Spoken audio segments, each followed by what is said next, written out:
Welcome viewer, I am Murugan S. This video tutorial describes, keyboard is locked and how to unlock a locked keyboard in Windows 11, 10. First method is click Start, Settings, click Accessibility.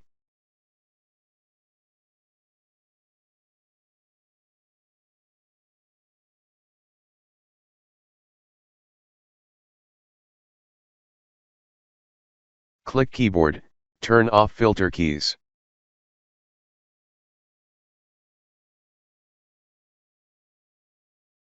Second method is right-click Start button, click Device Manager.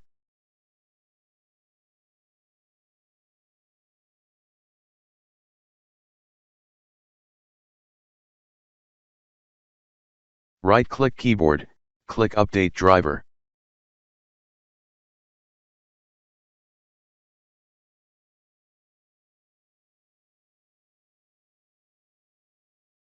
I hope this video tutorial helps to you.